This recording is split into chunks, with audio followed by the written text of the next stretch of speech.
Rebonjour, on va enchaîner avec un autre cours. Je remplace professeur Haroubi parce qu'il est au bloc.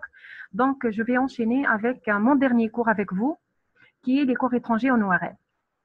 J'espère que vous êtes prêts.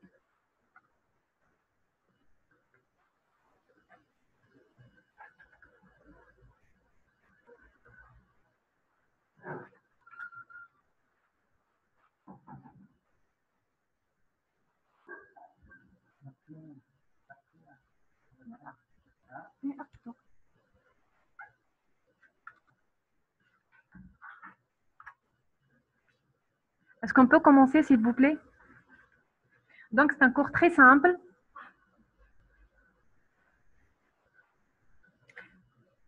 Est-ce que le son est clair?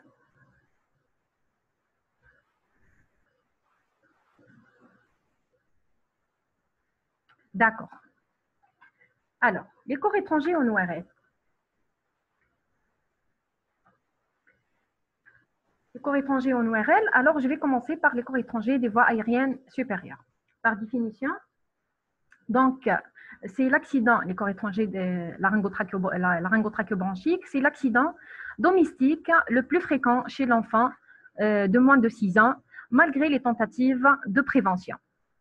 Donc, il faut y penser devant toute détresse respiratoire aiguë de l'enfant, car le risque, il y a un engagement de pronostic vital, le risque vital est presque tant que l'extraction n'a pas été faite. La méconnaissance, si on passe à côté de l'accident, ou bien la négligence des symptômes, peuvent conduire à des séquelles broncho-pulmonaires graves. Alors, je vais faire un petit rappel anatomie-physiologique. Alors, les voies aériennes de l'enfant, comme vous voyez, c'est ça les voies aériennes. Les voies aériennes chez l'enfant sont caractérisées par des dimensions plus faibles, c'est-à-dire petites par rapport à celui de l'adulte, avec une réactivité importante. C'est quoi une réactivité importante? C'est-à-dire, elles réagissent aux moindres stimulations par un spasme. Un spasme, c'est-à-dire l'air ne passera plus. Avec un revêtement muqueux plus important que celui chez l'adulte. Donc, 3 étages, comme vous voyez sur l'image, 3 étages sont à différencier. L'étage supérieur, c'est le larynx. Le larynx, là, il constitue l'étage le plus dangereux des corps étrangers. D'accord? C'est un siège asphyxique. Le larynx, surtout l'étage glottique, supraglottique et glottique, on a la trachée, juste après le larynx, c'est les anotracheaux, c'est la trachée. Là, c'est les anotracheaux, la trachée. Et troisièmement, en dernier, les 2 branches, la branche souche droite et la branche souche gauche qui se terminent par des divisions branchies. Ça, c'est pour le petit rappel anatomique des voies aériennes. Alors, il faut savoir aussi que l'enfant, pourquoi on parle corps étranger chez l'enfant? Parce que l'enfant qui est le plus souvent atteint de cette pathologie, de cet accident. Donc, cette fréquence augmente dès l'âge de 5 mois. Pourquoi l'âge de 5 mois? Parce que là, l'appréhension, elle devient possible. Puis, elle diminue dès l'âge de 3 ans, là, parce que la mastication, elle devient efficace. Alors, il faut savoir, il y a 2 catégories de corps étrangers sont à considérer. C'est-à-dire, on a 2 rubriques, les corps étrangers alimentaires et on a les corps étrangers qui sont non alimentaires. Alors, on va commencer par le syndrome de pénétration. C'est quoi le syndrome de pénétration? C'est la pièce maîtresse de corps étranger. Le titre de cours était épistaxis, mais je remplace Dr Haroubi parce qu'il est au bloc. Donc, le cours d'épistaxis sera présenté demain. Alors, le syndrome de pénétration, c'est le survenu brutal d'un accès de suffocation suivi de quintes de toux expulsives, puis un tirage inspiratoire entre les quintes. Lorsque le corps étranger est introduit dans les voies aériennes, de façon brutale, bien sûr, brusque, il produit un accès de suffocation, d'accord, une asphyxie, suivie de quintes de toux. Pourquoi les quintes de toux? C'est un mécanisme réflexe pour expulser le corps étranger, puis un tirage inspiratoire. Lorsque le corps étranger est passé dans la trachée ou bien dans les branches, il se produit un tirage inspiratoire. C'est un mécanisme de lutte, tirage inspiratoire entre les quintes. Alors, cliniquement,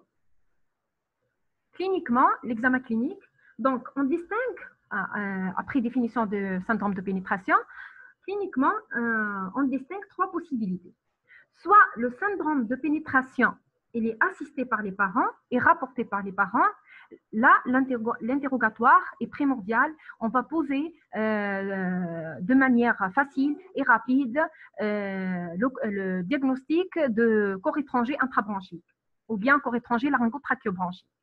Lorsque l'incident n'est pas assisté par les parents, là, le problème est posé. Donc, c'est-à-dire l'absence de l'entourage. C'est un syndrome, on parle d'un syndrome de pénétration non rapporté par les parents. Là, le tableau clinique, c'est-à-dire le diagnostic, est orienté par des signes indirects tels que l'examen clinique et la radiographie du thorax qui oriente vers la présence d'un corps étranger intrabronchique. Alors, un examen clinique normal n'élimine pas la présence d'un corps étranger laryngotrachéobronchique. C'est-à-dire, devant un syndrome de pénétration, il faut toujours penser à un corps étranger intrabronchique, laryngotrachéobronchique.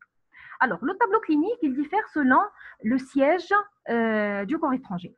Lorsque le corps étranger de siège vestibulaire laryngé, c'est-à-dire au niveau de l'état supérieur du larynx, donc, la symptomatologie, on retrouve une dyspnée inspiratoire, autant inspiratoire. La voix, elle est étouffée parce que le corps étranger, il étouffe le larynx, avec une stase salivaire. Et l'auscultation, elle est normale parce que le corps étranger, il est de siège laryngé. Pour les corps étrangers transglottiques, on retrouve une bradypnée inspiratoire, une dysphonie glottique. Quand on parle de la glotte, donc c'est la corde vocale, on trouve une dysphonie, ou bien aphonie complètement, une aphonie. Et l'auscultation aussi, elle est normale parce que le corps étranger est au niveau du larynx.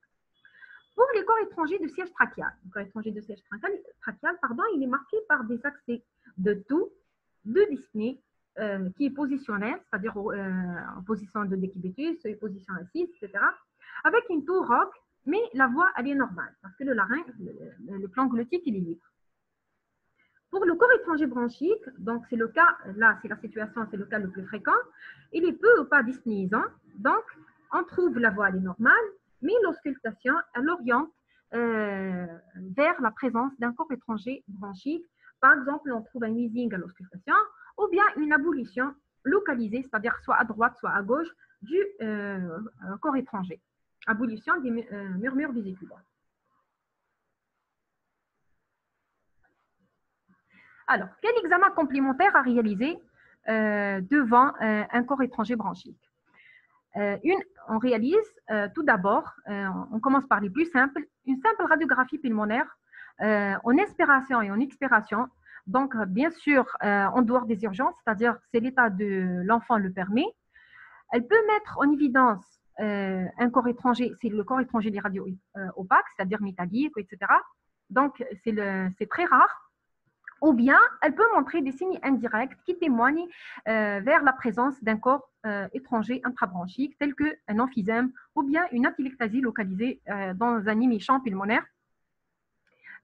Donc, ce sont des signes qui orientent indirects, mais ils orientent vers la présence d'un corps étranger intrabronchique, bien sûr, avec un interrogatoire, bien sûr, qui oriente vers la présence d'un corps étranger intrabronchique. Le scanner, il y a des faux négatifs, il est controversé. Donc, il y a des faux négatifs qui sont possibles en matière de corps étranger intrabronchique. Donc, normalement, la radiographie est l'examen le plus simple et le plus demandé. Alors, pour les complications de corps étranger, alors, on a trois complications. On a les complications immédiates, elles sont d'ordre vital, telles que l'asphyxie et l'arrêt cardiaque. Et ça, beaucoup plus, ce sont des complications des corps étrangers laryngés. Pour les complications qui sont dues à l'obstruction, on a l'œdème, c'est-à-dire il y a un obstacle, soit l'œdème pulmonaire suite à levée d'obstacle, ou bien des complications infectieuses selon la nature de corps étranger, surtout les corps étrangers alimentaires, un pneumothorax ou bien un pneumomédiastin, mais sont rares, ou bien sténose bronchique lorsque le corps étranger, surtout alimentaire, séjourne dans les branches pendant c'est-à-dire quelques jours ou bien quelques semaines. Donc, cette réaction inflammatoire va donner une réaction de la muqueuse bronchique qui se traduit par une sténose bronchique. Pour les complications de l'endoscopie, donc soit un œdème laryngé. L'œdème laryngé, pourquoi? Il est dû au frottement de l'endoscope. C'est un endoscope rigide, ou bien érosion de la muqueuse trachéale, surtout lorsqu'il s'agit d'un corps étranger tranchant, ou bien la perforation ou la fissuration de la paroi bronchique lors des manœuvres d'extraction. Ça, c'est pour les complications de corps étranger bronchique. Alors, la prise en charge. Alors, avant tout, la prise en charge, la prévention, elle est impérative. Donc, il faut toujours faire la prévention par la radio, par la sensibilisation des parents, etc. Le degré d'urgence est apprécié au cas par cas. Lorsqu'il s'agit d'un corps étranger laryngé, donc c'est l'urgence extrême. Un corps étranger bronchique, l'urgence, elle est plus ou moins déférée. Mais l'extraction, elle s'impose toujours. Alors, on a la fibroscopie bronchique, on a la fibroscopie souple et on a l'endoscopie bronchique qui est rigide. Là, on part de la fibroscopie souple. La fibroscopie bronchique souple, elle est réalisée au bloc opératoire sous anesthésie générale, mais on peut la faire aussi sous anesthésie locale avec un fibroscope souple. C'est une exploration rapide et peu invasive par rapport à l'endoscope rigide. Cette fibroscopie, elle permet d'infirmer la présence de corps étrangers si l'interrogatoire, c'est-à-dire c'est l'absence d'entourage, si l'interrogatoire et la clinique douteux. Tout comme de confirmer, infirmer ou bien confirmer la présence et localiser le corps étranger, soit au niveau trachéal, ou bien au niveau de la carène, ou bien une des branches, c'est-à-dire la branche souche droite ou bien la branche souche gauche. Puis, après la confirmation de la présence, la fibroscopie nous a confirmé la présence d'un corps étranger. Là, on réalise une endoscopie bronchique, c'est-à-dire avec un bronchoscope rigide sous anesthésie générale. Donc, elle sera réalisée avec des instruments propres, rigides, le bronchoscope, qui permet l'extraction de corps étrangers en cas d'une présence confirmée par la fibroscopie souple. Ça, c'est pour la prise en charge de corps étrangers. Le matériel nécessaire pour la réalisation, on a dit, elle se fait sous anesthésie générale. Voici le matériel nécessaire. Donc, on a besoin d'un bronchoscope, c'est ça le matériel, le bronchoscope rigide. Et une pince optique, c'est ça la pince qui permet l'extraction de corps étrangers. Une pince optique parce qu'il y a l'optique là qui permet une meilleure vision de corps étrangers à l'intérieur des branches. Donc, le bronchoscope et une pince optique. Le souple ne permet pas l'extraction de corps étrangers. Le souple, il permet juste de confirmer, infirmer ou bien confirmer la présence d'un corps étranger. Si le corps étranger est présent, là, on passe à la bronchoscopie rigide. C'est ça le matériel de la bronchoscopie rigide. Voici la pince d'extraction et c'est une manœuvre de préhension de corps étranger. Là, il s'agit d'une cacahuète ou bien d'une graine de tournesol intrabronchique. C'est ça la graine de tournesol. Et là, c'est la pince qui permet l'extraction de corps étrangers. Donc, on fait la préhension, puis l'extraction. Ça, c'est le matériel de l'endoscopie.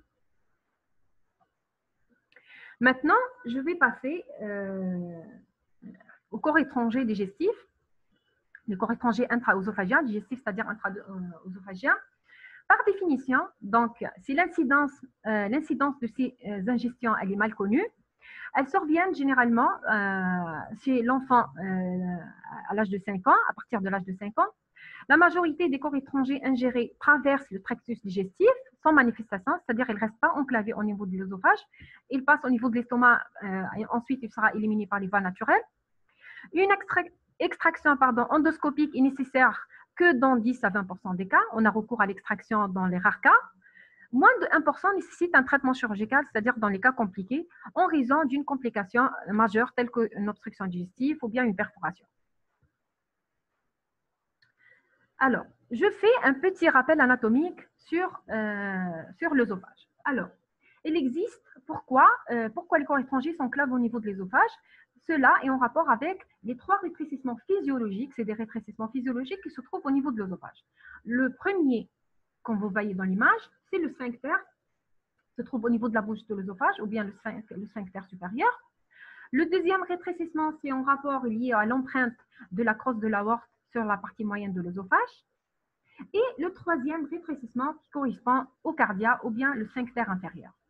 C'est le siège d'enclavement des corps étrangers au niveau de l'œsophage. Donc, mais généralement, c'est au niveau du sphincter supérieur.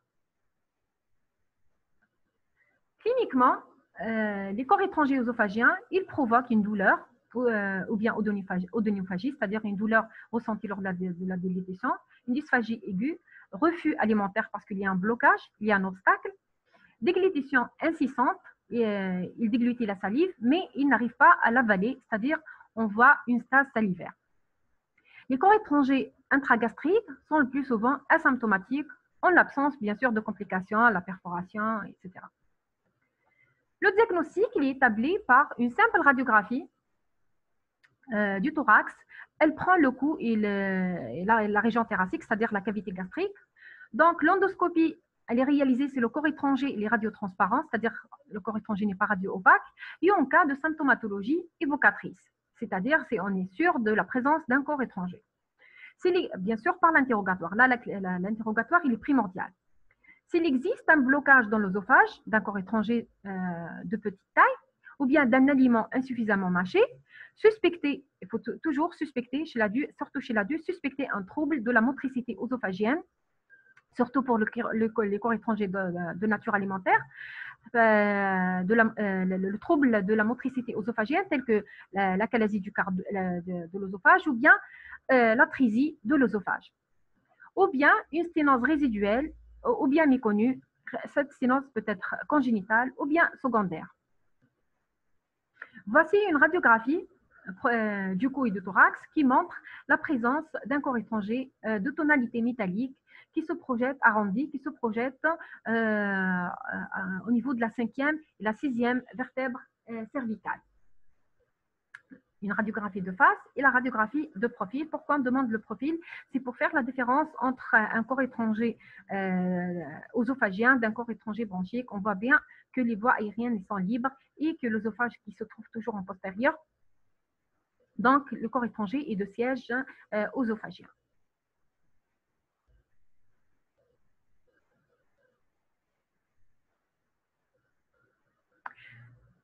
Je vais vous répondre à vos questions en fin de cours, s'il vous plaît.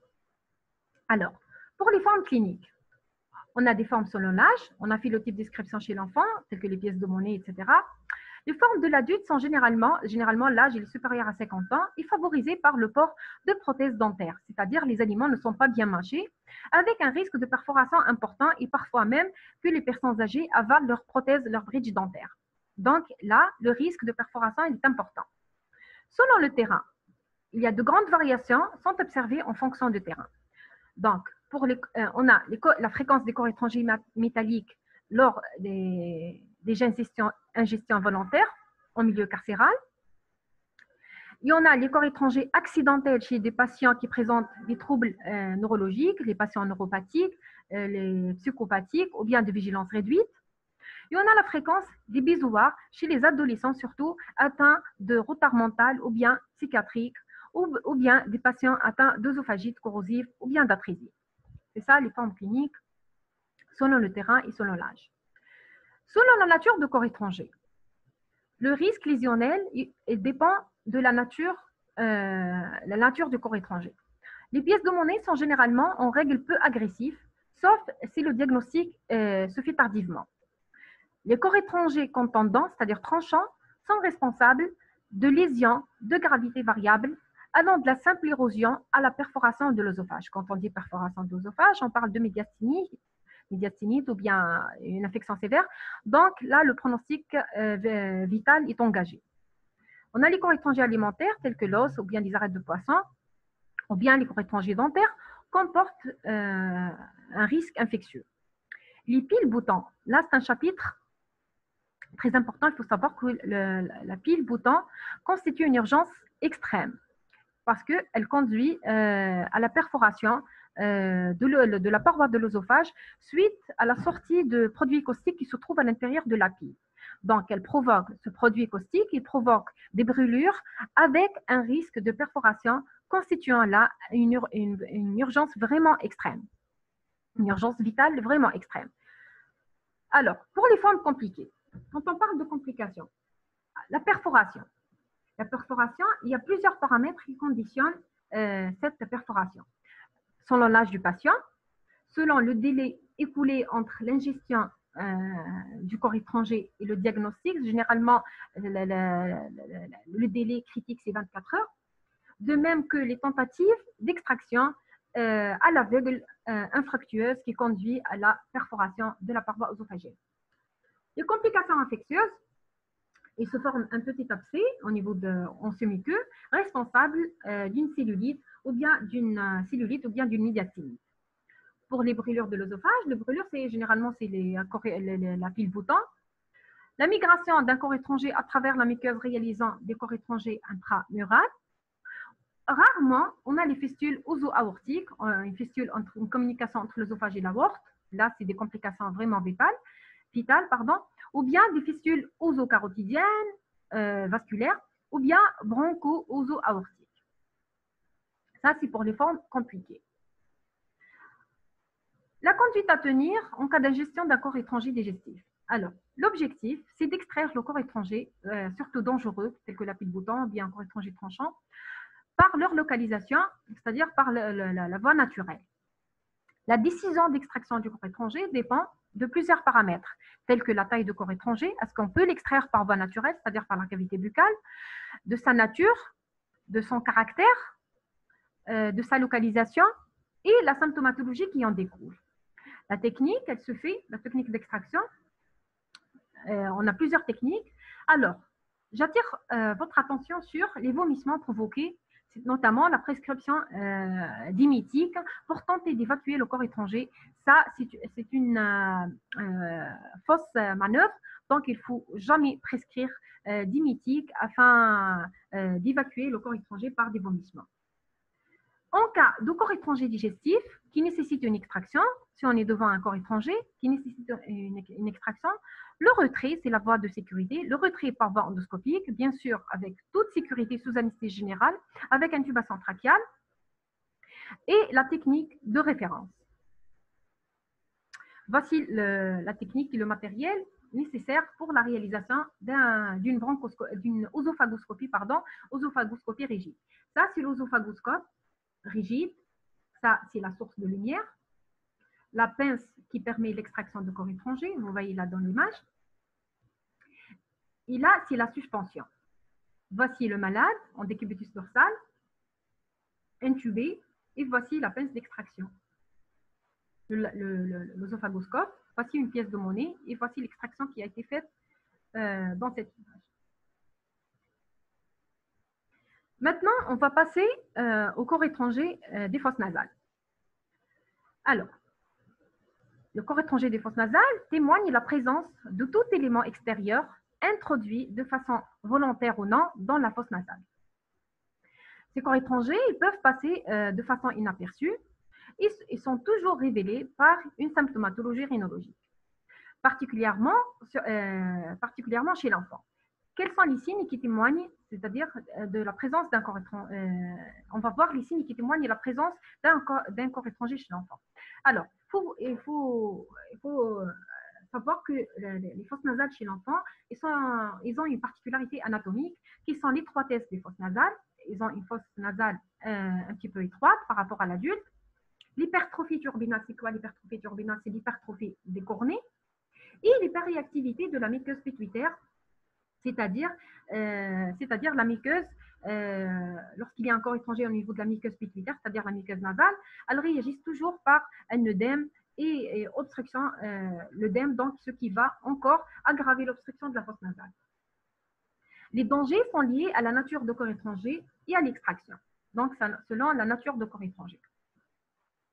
Un petit rappel anatomique, voici un schéma sur le nez et le sinus. Les corps étrangers siègent généralement entre soit le cornet inférieur et le cornet moyen, ou bien il peut être obstructif au niveau des mias inférieurs ou bien au niveau de mias moyens. Voici le cornet inférieur, le cornet moyen. Voici une planche donc, anatomique sagittale sur les fosses nasales et le cavum. Voici le siège. On trouve généralement le siège de prédilection des corps étrangers au niveau sous le cornet inférieur ou bien entre le cornet inférieur et le cornet moyen. Cliniquement, donc l'interrogatoire, la notion d'introduction de corps étranger dans la fosse nasale soit que l'enfant il rapporte lui-même les faits aux parents, soit qu'il a été vu par l'entourage. Parfois, l'introduction est méconnue. Soit les parents assistent à l'introduction, soit ils sont absents. Donc, lorsque les parents sont absents, il y a des symptômes qui orientent vers la présence de corps étrangers, qui sont la rhinorrhée unilatérale, surtout le caractère unilatéral, d'accord, qui nous oriente toujours à rechercher un corps étranger à l'intérieur de la fosse nasale, surtout chez l'enfant. Donc, rhinorrhée unilatérale, cette rhinorrhée, elle peut être mycopurulente, fétide et surtout résistante ou thérapeutique multiple, c'est-à-dire il faut toujours penser à la présence d'un corps étranger. Une obstruction nasale toujours unilatérale, le caractère unilatéral, l'épistaxis à répétition, des céphalées, éternuements récents, odeur nauséabonde perçue par l'entourage, ronflement nocturne, surtout nocturne, apnée obstructive du sommeil, et difficultés de prononciation parfois, parce que les fosses nasales et les sinus sont des cavités de résonance, donc on trouve des difficultés de prononciation.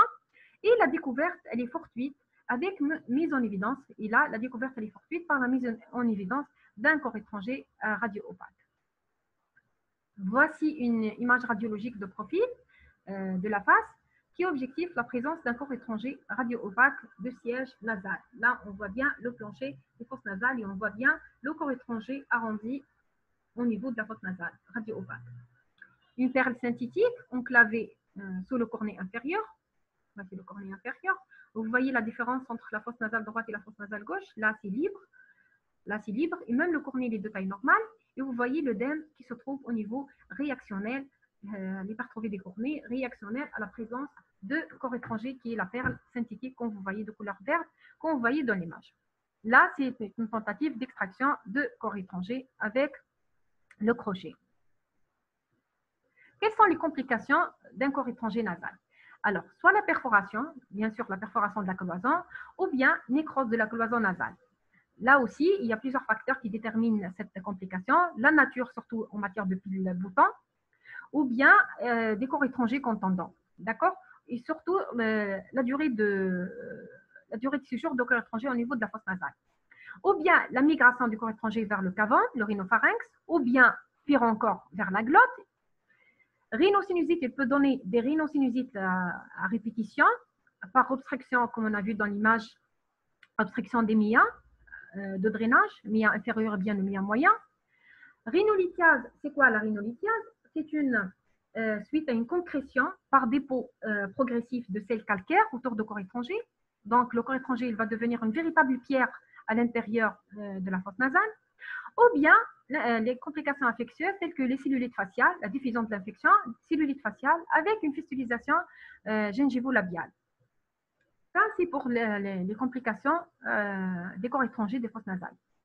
Le traitement, le principe il est simple, c'est l'extraction, bien sûr en douceur, idéalement par l'orifice narinaire. Le matériel, on a besoin parfois d'un crochet, selon la localisation et selon la forme, la taille du corps étranger. Soit on a recours à un crochet mousse, ou bien à une pince à mort, ou bien à l'aspiration, un col rapide, à la colle rapide, ou bien une simple pression nasale, ou bien on peut utiliser aussi une sonde de désobstruction vasculaire à ballonner. On introduit la sonde, on visualise le corps étranger, on va derrière le corps étranger, on gonfle le ballonnet et on retire pour extraire le corps étranger. Cette extraction, elle peut se faire à vif, bien sûr, c'est l'état du patient le permet, un enfant calme, ou bien sous anesthésie générale, lorsque l'enfant est agité et on risque de faire, c'est-à-dire des complications telles que la perforation. Donc, on préfère de faire l'anesthésie générale. Donc, si le corps étranger n'est pas visualisé, on demande une radiographie standard, une simple radiographie, et elle est positive si le corps étranger est radio-opaque. Ça, c'est pour les corps étrangers nasales. On va passer maintenant au corps étranger auriculaire, comme vous voyez dans l'image. Donc, par définition, les corps étrangers auriculaires peuvent se voir à tout âge, mais relativement fréquents chez les enfants de 2 à 4 ans. Donc, la nature de corps étranger, elle est en fonction de l'âge. Les circonstances, elles diffèrent aussi en fonction de l'âge. c'est l'âge de la découverte. On va faire un petit rappel anatomique sur le conduit auditif externe. Je crois qu'il a été fait dans les cours précédents. Donc, le MIA acoustique externe ou bien le conduit auditif externe a une conformation contournée. La conformation contournée, cette conformation, elle favorise l'enclavement des corps étrangers. Donc, il a une peau, la peau du conduit auditif externe, c'est une peau fine et fragile, et sa vascularisation est abondante. Donc, il y a toujours risque de plaies et de saignement. L'innervation sensitive, elle est très riche, ce qui rend les gestes douloureux. La membrane tympanique est à l'extrémité du conduit auditif externe, donc il existe toujours le risque, il est toujours présent, de lésions de la membrane tympanique, voire même des lésions de la chaîne ossiculaire ou bien de l'oreille interne ou le nerf facial. Le tableau clinique.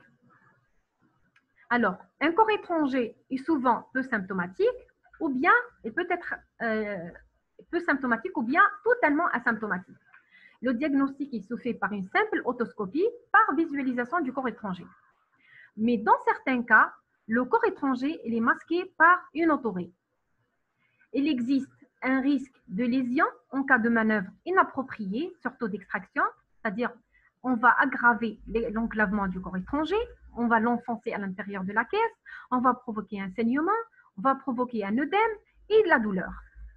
Il existe aussi un risque d'induire une terreur parfois durable chez l'enfant vis-à-vis de tout qui peut approcher son oreille. C'est-à-dire, on va aussi prendre en compte le côté psychologique de l'enfant.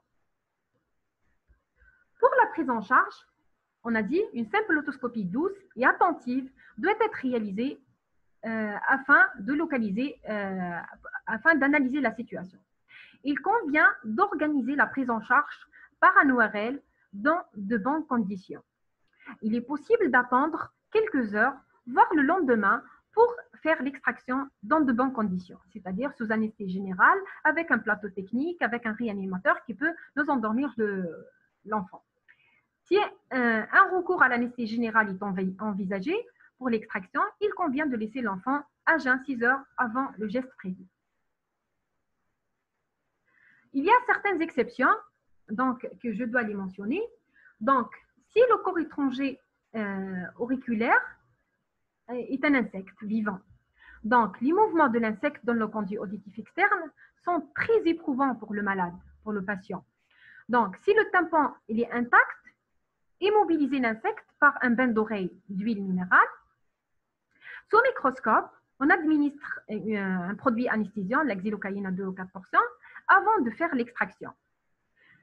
S'il s'agit d'un corps étranger grave ou compliqué, la prise en charge, elle se fait toujours, pas par un généraliste, toujours par un médecin spécialisé en ORL.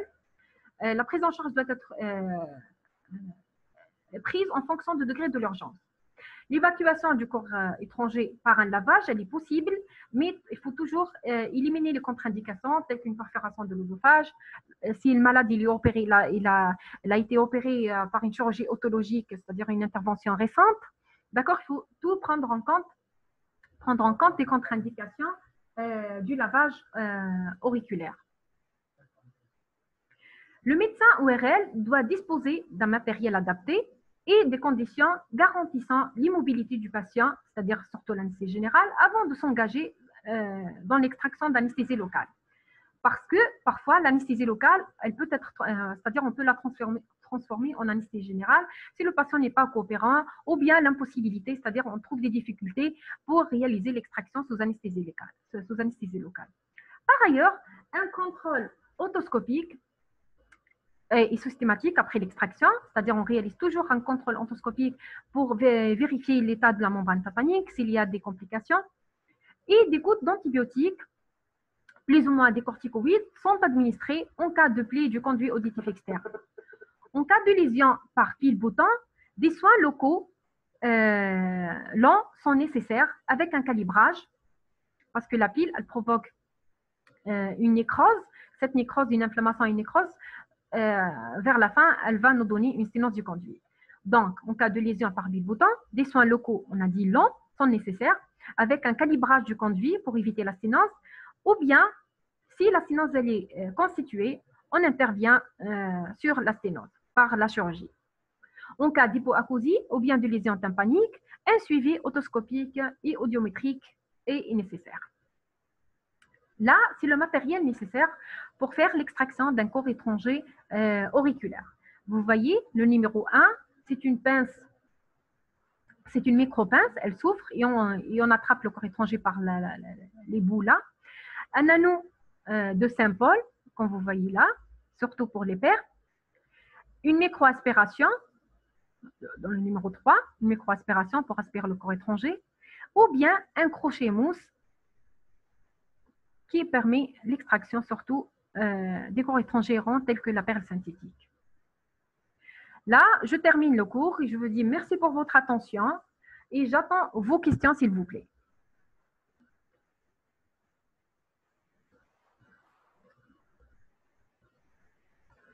Pour la manœuvre de Heimlich, oui, on peut la pratiquer. Donc, c'est une manœuvre salvatrice.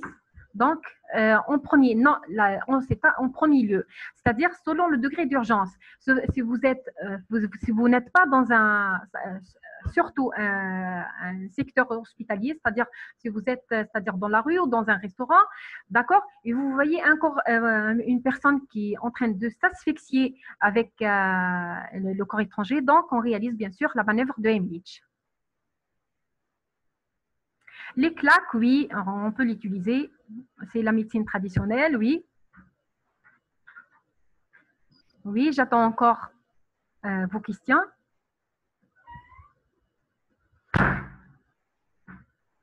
Oui, la gravité, oui, c'est très important. J'insiste sur la gravité de la pile bouton. La pile bouton, quand vous connaissez, il y a un produit caustique à l'intérieur de la pile bouton.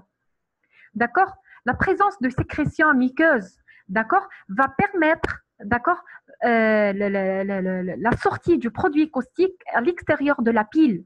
D'accord. Donc, ce produit caustique, il va entraîner une brûlure. Un produit caustique entraîne une brûlure et une nécrose de la paroi de l'œsophage, ou bien la paroi du conduit, la peau du conduit auditif externe, ou bien de la muqueuse pituitaire, ou bien la muqueuse nasale.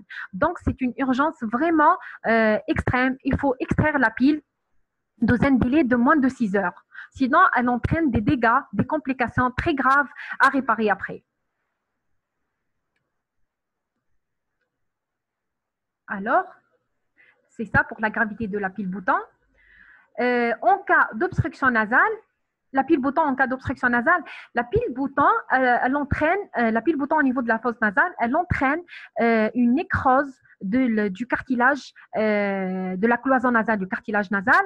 Donc, il n'y a pas d'autre solution, c'est d'extraire la cloison nasale qui a été nécrosée, donc elle n'est pas vivante, cette cartilage.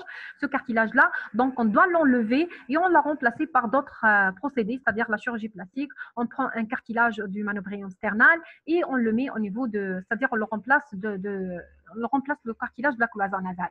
Mais c'est vraiment spécialisé. Il faut savoir que la pile bouton, c'est vraiment un corps étranger dangereux et il faut faire l'extraction. Si on est devant un généraliste, c'est-à-dire il faut toujours orienter en urgence le patient ou l'enfant vers un spécialiste en ORL pour faire l'extraction dans de bonnes conditions, en urgence et dans de bonnes conditions.